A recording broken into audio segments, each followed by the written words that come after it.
강의 이 자리에 모인 우리와 우리의 가정에 넘치기를 소망합니다. 요한복음 7장 오늘 함께 읽은 본문은 예수님께서 자신을 향한 잘못된 판단, 오해, 그리고 왜곡된 시선을 정면으로 다루고 계십니다. 많은 사람들이 예루살렘에 올라와 예배하고 있었지만 그 예배의 중심에 계신 예수님을 바라보지 못하고 도리어 예수님을 판단하는 그런 장면이 나옵니다. 우리의 신앙도 그렇죠. 하나님 앞에 나온 것 같지만 마음은 하나님을 바라보지 못할 때가 있고, 또 하나님의 말씀을 듣는 것 같지만 이미 내 생각과 기준으로 결론을 내려놓고 들을 때도 있습니다. 초막절 중간쯤 되었을 때 예수님께서 성전에 올라가 사람들을 가르치기 시작하십니다. 그 가르치는 모습을 보고 사람들은 놀랐습니다. 15절 한번 보시겠습니다. 유대인들이 놀랍게 여겨 이르되 이 사람은 배우지 아니하였거늘 어떻게 그를 아느냐 하니라고 합니다. 저 사람은 배우지 않았는데 어떻게 이런 말을 할까? 사람들은 예수님의 말씀에 놀랐습니다. 그 놀라움은 경배가 아니라 의심과 판단으로 이어졌습니다. 왜 그러냐면요, 여기서 배우지 아니하였거늘 어떻게 그를 아느냐라는 뜻은 문자적으로 보면 이 사람이 어떻게 그를 아느냐라는 의미이긴 하지만 이것은 단순히 읽고 쓰는 능력을 말하는 것이 아니라 성경에 대한 깊은 이해와 해석 능력을 가리키는 겁니다. 유명한 랍비나 랍비 어떤 교육기관에서 배운 적이 없는 사람이 어떻게 이렇게 성경을 자유자재로 다룰 수 있는가 하는 점 때문에 놀랬다라는 겁니다. 전통적인 랍비 제도 안에 공식적인 스승에게 훈련받은 적이 없는 사람이 성경을 이렇게 깊이 있고 권위 있게 해석하고 가르치고 있으니 사람들이 놀라고 있는 겁니다. 도대체 이러한 지식을 어디서 얻었는가? 이 말의 권위는 어디서 오는가? 이 사람이 가르칠 자격이 있는가입니다. 그들은 예수님의 말씀의 깊이와 권위의 본질을 보지 못하고 예수님의 겉모습, 배경을 보는 거죠. 자신들이 알고 있는 기준으로 예수님을 재단하고 있습니다. 우리가 아는 방식이 아니고 우리가 인정할 만한 배경이 없다라는 거죠. 자신이 가지고 있는 기준으로 예수님을 평가하려는, 판단하려는 마음의 태도를 보여주고 있습니다. 사람들은 언제나 하나님보다 자기 기준을 먼저 붙들기가 쉽습니다. 도리어 그 기준으로 하나님을 판단할 때도 있습니다. 우리도 오늘 이 본문을 들을 때에 이런 기준으로 듣는 경향이 있죠. 이 말씀이 내 경향과 맞는가? 내 경험과 맞는가? 이 말씀이 내 생각과 충돌하지는 않는가? 이 말씀이 내 삶을 불편하게 하지는 않는가라는 이런 내 기준에서 듣는 하나님의 말씀이라는 것이 있습니다. 신앙생활이 깊어질수록 우리는 이러한 마음을 경계해야 합니다. 왜냐하면 하나님은 우리 기준 안에 계신 분이 아니기 때문입니다. 오히려 믿음이라는 것은 내 기준을 하나님의 기준에 맞춰가는 과정입니다. 따라서 사람들이 던졌던 질문인 어떻게 그를 아느냐라는 것은 당신이 하는 일의 권위는 어디에서 왔는가?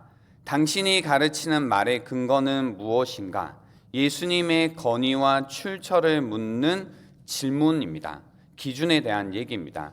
예수님은 이런 사람들의 질문에 대해서 이렇게 대답하고 계신 겁니다. 16절입니다. 예수께서 대답하여 이르시되 내 교훈은 내 것이 아니요 나를 보내신 이의 것이니라 라고 말씀하십니다.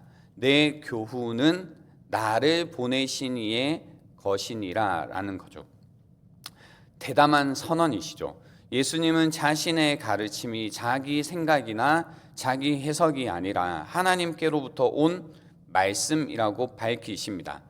이 말은 곧 예수님의 교훈은 하나님의 말씀이고 예수님 자신이 하나님의 계시를 나타내고 있다는 뜻입니다. 그렇다면 예수님의 교훈이 정말 하나님의 것이라면, 하나님으로부터 왔다면 그것은 선택 가능한 좋은 말이나 도움이 되는 어떤 조언이 아니라는 뜻이 됩니다. 예수님의 말씀이 하나님에게서 온 것이라면 그 말씀은 내 삶의 권위가 되는 겁니다. 그러므로 우리는 이 말씀 앞에서 내 삶의 기준과 내 삶의 권위가 무엇인지 생각해 봐야 됩니다. 내 삶의 기준은 무엇인가? 나는 무엇을 기준으로 결정하는가? 나는 무엇으로 옳고 그름을 판단하는가? 나를 이끌어가는 최종 기준은 무엇인가? 라는 질문입니다. 권위에 관한 이야기죠. 권위라는 것은 내가 의심하지 않고 따르는 결정의 최종 근거입니다. 마지막으로 내가 기대는 기준입니다. 그것이 곧 내 삶의 권위라는 겁니다. 예를 들면 이런 겁니다. 만약에 내 감정이 내 삶의 권위라면 기분이 좋으면 옳은 것이 되고 기분이 나쁘면 틀린 것이 됩니다. 감정에 따라 결정되는 거죠. 만약 돈이 내 삶의 권위라면 돈이 되면 옳고 돈이 되지 않으면 틀린 것이 되는 겁니다. 원래 권위라는 것은 나보다 큰 기준입니다. 내 삶의 기준이 될 만한 권위란 내 생각, 내 감정, 내 경험보다 위에 있는 기준이어야 합니다. 그런 권위가 있을 때 가능한 일이 두 가지가 있죠. 그러한 권위가 있을 때 내가 틀릴 수 있음을 인정할 수 있게 되죠. 나보다 큰 기준이 있으니까요. 또한 그러한 권위가 있을 때 내가 불편해도 따를 이유가 생깁니다. 예수님의 말씀은 종종 우리를 불편하게 하고 우리를 향해 틀렸다고 말씀하십니다. 용서하라, 원수를 사랑하라, 내 십자가를 지라, 먼저 그의 나라를 구하라. 이 말씀들은 권위가 없다면 받아들일 수 없는 말씀입니다. 우리는 안타깝지만 권위라는 것이 무너진 시대를 살아가고 있습니다. 더 이상 나보다 큰 기준을 인정하지 않습니다. 그러다 보니 내 생각이 진리가 되고 내 감정이 판단의 기준이 되며 진리는 없지만 내 경험이 절대적인 것처럼 여기며 살아갑니다. 그 결과 내가 틀렸다는 사실을 보지 못합니다. 내가 만든 기준 속에서 계속 같은 실수를 반복하고 잘못된 길로 걸어가면서도 왜 내 삶이 무너지는지를 알지 못합니다. 또한 내가 불편하면 잘못된 것이라고 여기는 시대이기에 누군가의 충고를 견디기 어려워하고 내 성질, 내 상처를 넘어서지 못한 채 늘 나라는 좁은 울타리 안에 갇혀서 살아가게 됩니다. 그러므로 예수님은 하나님에게서 왔는가라는 이 질문은 단순한 신학적인 논쟁이 아닙니다.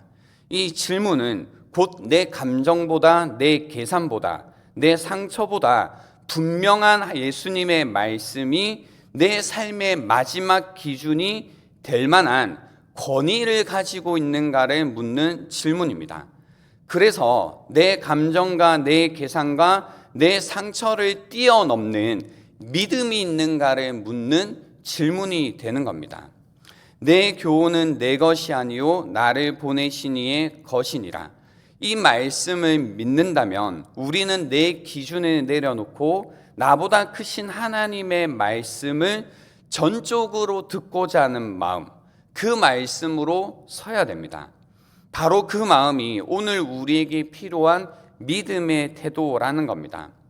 왜 사람들이 이 건의를 보지 못하는지 분명히 말씀하고 계신 겁니다. 그래서 이어지는 말씀에서 예수님은 오늘 본문의 핵심으로서 이렇게 말씀하십니다. 17절입니다.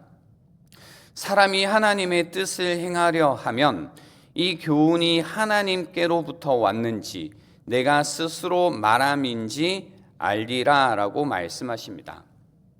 예수님은 사람들이 예수님이 하나님에게서 왔는지 건의에 관한 이야기, 그분의 가르침이 하나님에게서 왔음을 깨닫지 못하는 이유, 우리가 하나님의 건의를 받아들이지 못하는 이유를 분명히 말씀하고 계십니다. 그 가르침이 하나님에게서 온 것임을 너희가 깨닫지 못하는 이유는 이미 마음을 닫고 하나님이 참으로 바라시는 바를 받아들이지 않기 때문이라고 하십니다.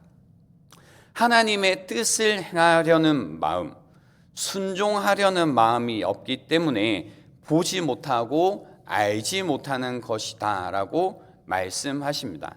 그래서 예수님은 올바른 마음의 태도를 말씀하고 계십니다. 사람이 하나님의 뜻을 행하려 하면 이라고 하신 거죠. 즉 하나님의 뜻을 행하려는 그 순종의 마음이 있어야 된다는 겁니다. 정말 하나님의 뜻을 원하는 자리, 정말 하나님을 따르려는 그 마음, 우리가 그런 마음과 그런 마음에 설 때에 우리 내면 깊은 곳에서부터 예수님의 교훈이 하나님에게서 왔음을 알게 된다는 뜻입니다. 그래서 이 구절에 관해 존 칼빈은 이렇게 해석을 하고 있습니다. 건전한 분별력은 하나님을 경외하는 마음에서 흘러나온다. 즉 마음이 하나님을 향해 바르게 되어 있다면 그분의 가르침이 참인지 거짓인지 쉽게 알게 된다.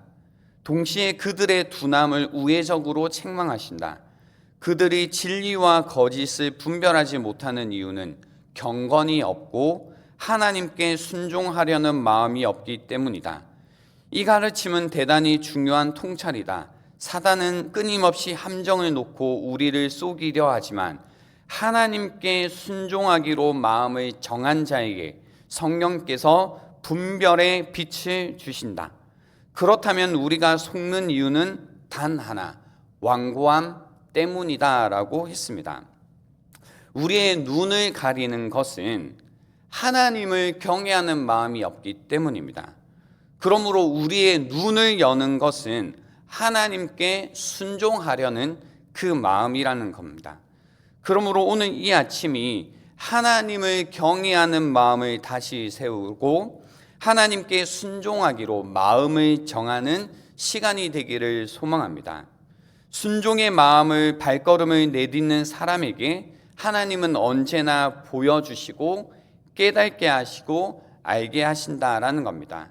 하나님께서 말씀하실 때에 그 말씀을 내 계산과 내 기준과 내 감정으로 재단하려는 태도를 내려놓고 전적으로 듣고자 하는 마음으로 서는 이 아침이 되기를 바랍니다.